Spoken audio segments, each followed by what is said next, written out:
جس کی مدح تک بولنے والوں کی رسائی نہیں، جس کی نعمتوں کو گننے والے گن نہیں سکتے،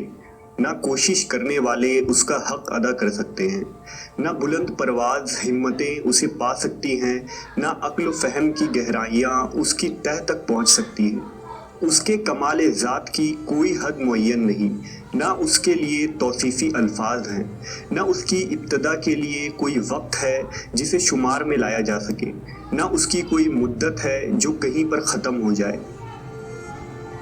اس نے مخلوقات کو اپنی قدرت سے پیدا کیا، اپنی رحمت سے ہواؤں کو چلایا اور تھرتھراتی ہوئی زمین پر پہاڑوں کی میخیں گاڑ دی۔ دین کی ابتدا اس کی معرفت ہے، کمال معرفت اس کی تصدیق ہے، کمال تصدیق توحید ہے۔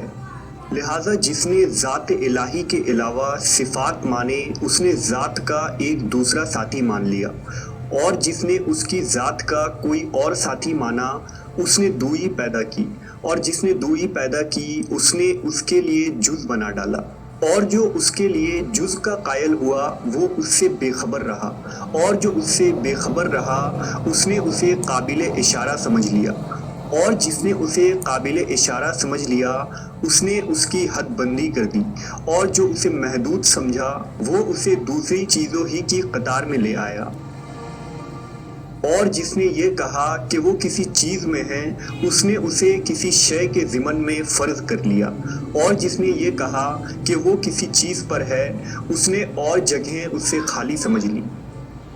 وہ ہے، ہوا نہیں، موجود ہے مگر عدم سے وجود میں نہیں آیا۔ وہ ہر شے کے ساتھ ہے، نہ جسمانی اتصال کی طرح وہ ہر چیز سے علیحدہ ہے، نہ جسمانی دوری کے طور پر۔ وہ فاعل ہے لیکن حرکات و آلات کا محتاج نہیں۔ وہ اس وقت بھی دیکھنے والا تھا جب کہ مخلوقات میں کوئی چیز دکھائی نہیں دینے والی تھی۔ وہ یگانہ ہے اس لیے کہ اس کا کوئی ساتھی ہی نہیں ہے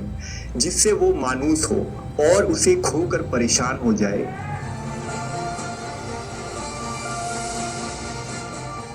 اس نے پہلے پہل خلق کو پیدا کیا، بغیر کسی فکر کی جو لانی کے، اور بغیر کسی تجربہ کے جس سے فائدہ اٹھانے کی اسے ضرورت پڑی ہو، اور بغیر کسی حرکت کے جس سے اس نے پیدا کیا ہو،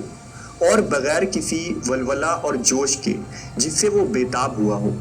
ہر چیز کو اس کے وقت کے حوالے کیا، بے جوڑ چیزوں سے توازن و ہم آہنگی پیدا کی،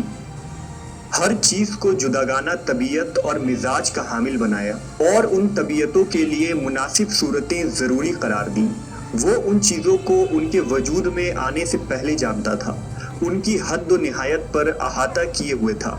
اور ان کے نفوس و اعضاء کو پہچانتا تھا۔ پھر یہ کہ اس نے کشادہ فضا، وسیع اطراف و اکناف اور خلا کی وسعتیں خلق کی، اور اس میں ایسا پانی بہایا جس کے دریائے مواج کی لہریں طوفانی اور بحر زخار کی موجیں تہ بتہ تھی۔ اسے تیز ہوا اور تند آندھی کی پشت پر لادا، پھر اسے پانی کے پلٹانے کا حکم دیا، اور اسے اس کے پابند رکھنے پر قابو دیا، اور اسے پانی کی سرحد سے ملا دیا۔ اس کے نیچے ہوا دور تک پھیلی ہوئی تھی اور اوپر پانی ٹھاٹھے مار رہا تھا۔ پھر اللہ نے اس پانی کے اندر ایک ہوا خلق کی جس کا چلنا بانجھ تھا، اور اسے اس کے مرکز پر قرار رکھا، اس کے جھونکے تیز کر دیے اور اس کے چلنے کی جگہ دور و دراز تک پھیلا دی۔ پھر اس ہوا کو مامور کیا کہ وہ پانی کے ذخیرے کو تھپیڑے دے اور بحر بیکراں کی موجوں کو اچھلا دے۔ اس ہوا نے پانی کو یوں مت دیا جس طرح دہی کے مشکیزے کو متھا جاتا ہے،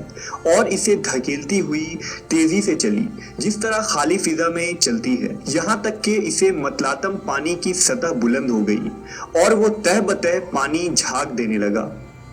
اللہ نے وہ جھاگ کھلی ہوا اور کشادہ فضا کی طرف اٹھائی، اور اس سے ساتوں آسمان پیدا کیے۔ نیچے والے آسمان کو رکی ہوئی موج کی طرح بنایا، اور اوپر والے آسمان کو محفوظ چھت اور بلند عمارت کی صورت میں اس طرح قائم کیا کہ نہ ستونوں کے سہارے کی حاجت تھی نہ بندھنوں سے جوڑنے کی ضرورت۔ پھر اس کو ستاروں کی طرح سج دھج اور روشن تاروں کو چمک دمک سے آراستہ کیا، اور ان میں زوپاس چراغ اور جگمگاتا چاند روا کیا جو گھومنے والے فلک، چلتی پھرتی چھت اور جنبش کھانے والی لوح میں ہیں۔